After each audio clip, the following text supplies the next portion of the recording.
Hello! If you have been wondering why I haven't done a long form video in a long time, it's because honestly, there has to be something major for me to want to do this much work.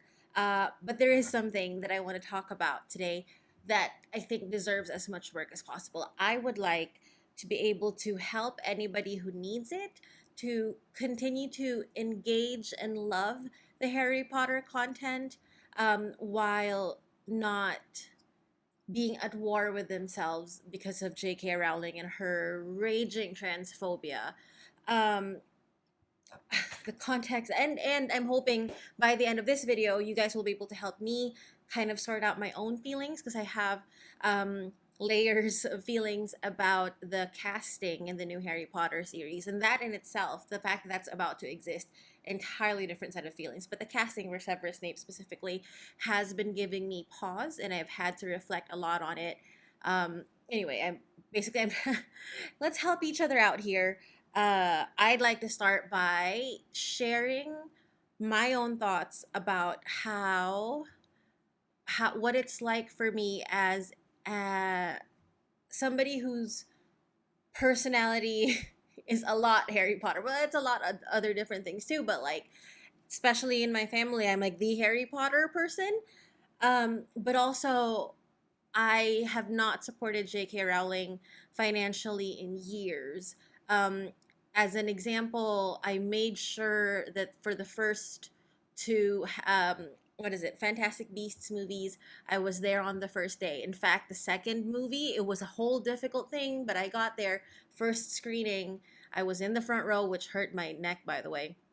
But by the time Secrets of Dumbledore came out, I didn't even bother going to the movie theater to watch it. So I sorry, I had to check my light. Um, so I have definitely sort of changed in terms of how I am expressing my love for this piece of literature. Um, a few years ago, in the middle of COVID, I discovered a podcast called Goblet of Wine, hosted by two drunk British girls named Hannah and Charlie. Charlie might be my spirit animal.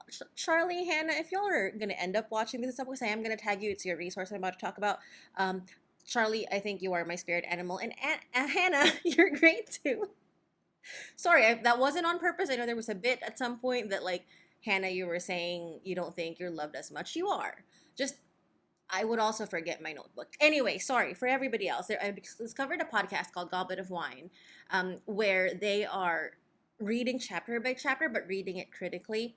And at one point, it was around the time that the Secrets of Dumbledore was coming out. They had put together a Google sheet. It is a Google sheet that lists everything that you might need to be able to still engage with Harry Potter content, basically with a cleaner conscience. But they have links, and I'm linking that on the description. And I, which side? This side. This side. I am going to be putting up an image of this file, but basically it lists ways and links to some places where you can engage with Harry Potter content, read the books, listen to the books, buy some merch, listen to some podcasts. So theirs is the very first one, of course, that tackles the Harry Potter material with open eyes. So if I could share anything with what little platform I have here and on TikTok, that file that Hannah and Charlie had put together. Also, I would like to add that if you are an Apple user, there is a podcast show on the podcast app that has rather, because it's only one now. There's like 1.0 and 2.0 of the show, and I think only the 2.0 one works. Anyway, Heisenberg 2.0 has all the Harry Potter books on it's there, it's free, you don't need to buy it on Audible, but it's the exact Audible recording. It has both the Jim Dale and the Stephen Fry ones. So again, yet another way for us who hold Harry Potter very closely in our hearts but hate J.K. Rowling with a passion, to be able to engage with the material that we love. I hope that helps. I'd also like to talk about why I'm so adamant about this. Unfortunately, I am only in the last few years realizing a lot of things that people much younger than me already know. I have done some research into uh, racism and any kind of marginalism, um, with J.K. Rowling and her transphobia. That one, while I don't off the top of my head know anyone who is trans in my personal life, I know enough to know that it's their choice, and making things difficult for them is not okay. Um, and because I firmly believe that Harry Potter was written um, to, I firmly believe that Harry Potter, the way that it is written, fully influenced my entire generation and maybe even other generations about being more tolerant. Um, it is extremely jarring for me to have seen how J.K. Rowling is about the trans community, and I also feel like it isn't just the trans community. I think that she might have a hatred for her own gender, but that's an entirely different thing that I haven't really studied up on. Anyway, my point is I am just now recently opening my eyes on the realities of the world. And if my own little way, by not adding any more, not supporting financially anymore to She Who Must Not Be Named, then I'll do it. And I hope if anybody out there is looking for ways to do that as well, the file that Hannah and Charlie have built plus Heisen Books 2.0, I'm hoping that that would be helpful. Um, I'm also struggling because there's one video that I'm holding about Narcissa Malfoy uh, that means a lot to me because it talks about her being a mother. Um, but I don't know if releasing it is okay because I don't want to add any more content into the ether, into the world. So I will have to figure that out. I don't have a script for this video. If there are going to be cuts, it's just very minor, like super minor things. I'm basically raw dogging it out here, and basically that for the editing also. But here I'd like to ask for y'all's help, maybe to help me figure out if my thought process is sound. I So we know that there has been a partial announcement on the cast of characters, at least for the adults, for the first season of the new Harry Potter series. Number one, am I going to watch the Harry Potter series? Yes. Am I going to watch it on the HBO streaming platform? Probably not. Um, but so the casting, right? And we all know that the one that I'm maybe struggling with is uh, Papa Esidu. I'm sorry, I don't know if I'm pronouncing that correctly at all. Um, there are layers to my feelings about this. My number one layer is I understand and believe and stand with the fact that there are simply not enough roles for people of color anywhere in Hollywood or even on Broadway. Any There's just not. There's not. I think, and number two, I believe that if the if the character's ethnicity has nothing to do with what's happening in the story, cast whoever, cast literally the best actor for the part, regardless of how they look, how they speak, all of that, right?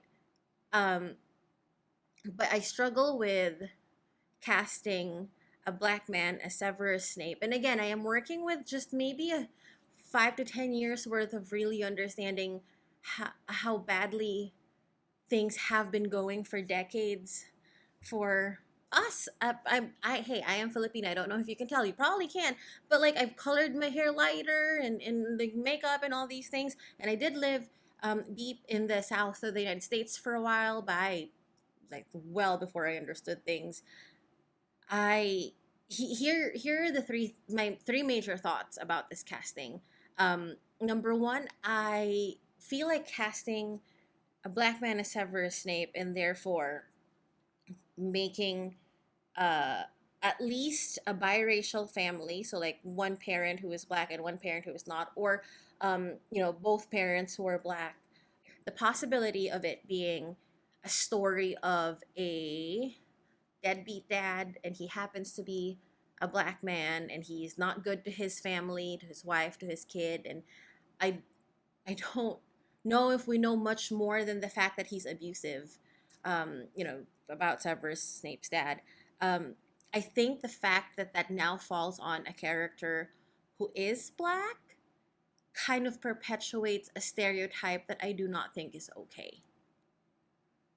That's my number one flag. The way that I don't actually have voices in my head, but like I have internal arguments, right?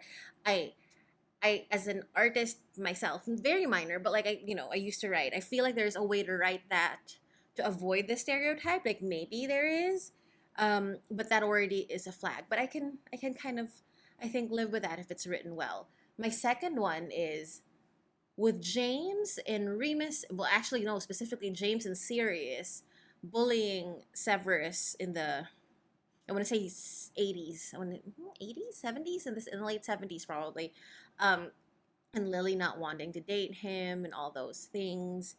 I feel like that then puts the puts the lens of racism in it. Like, were they bullying him because he was black, and James and his posse and Lily were all white? That kind of adds that lens. Now, I don't know if that is entirely wrong. And I stay with me a second. I feel like there can be a read of Harry Potter where James Potter is an asshole. Actually, it's not that there can't that the canonically, at the very least, he and Sirius were not great. They bullied Snape because they were bored, right? But I feel like there can be a read of it where it's worse than that. I am okay with James Potter and his friends being interpreted as racists because I think that adds more nuance into the story. Like, Sirius comes from a very Slytherin family. He has a brother who actually did join the Death Eaters, uh, but I think it's written in the text that the world is not divided into good people and Death Eaters. There's also somewhere in the middle. So I think writing this as James and all of them are the good guys, but also they have evil bones in their body, I think that's okay. So it gives me pause, but I feel like that could still work. The one that I honestly really struggle with that I can't rationalize, and this is where I'm hoping y'all can help me out. I struggle with the part where right from the very onset in Sorcerer's Stone, when Harry first sees Severus Snape, he hates him. He hates him. And with Snape as a black man, I feel like it is going to go the route of, does Harry hate him because he's black? And why is that different with my from my feelings of with James and all that? Why do I think it's okay to write it that way for James? I think it's because Harry canonically um, is very much like equal opportunity type of person. Like he listen, he asked Dobby to sit down and Dobby cried, right? I think Harry as a character does actually not have a racist bone in his body. And I know that the different like creatures are metaphors for race, so I think that's the best way that I could put it. I think that Harry would not have a problem with somebody because they are of a different race. And I think that writing it to open that possibility up for Severus Snape takes a lot, like puts a lot of things about Harry into question. I think I think the only way that that would make sense is if he was raised, and I guess it can make sense too. For real, if he was since he was raised in the Dursley household, where Vernon and Petunia were racist, and he picked it up. But like, I don't know if that clicks because Harry was written to always be the exact opposite of what they are. So anyway, so if anybody can help me sort out my thoughts on this, I it feels weird. It feels like they could have made other characters like Annabeth Chase on Percy Jackson. I thought that was a good change because that made an opportunity for an actress who is not white to be in a lead role for an entire very famous series. Annabeth's race has nothing to do with it. I know that in the book she has a description of, like, I think gray eyes. I don't know if she was ever called blonde in the books. It's been a while. But I don't think it changes anything. I think for this, for Snape, for Harry Potter, it changes something. Anyway, that's all. Help me sort that out if you can. Leave your thoughts and help me out and help me process things in the comments. And I recently got 10% more subscribers, which is not a lot because I only have 54 subscribers in total. So thank you very much for them. I am going to keep making those shorts about whatever shows are out. But this one felt like a long form piece of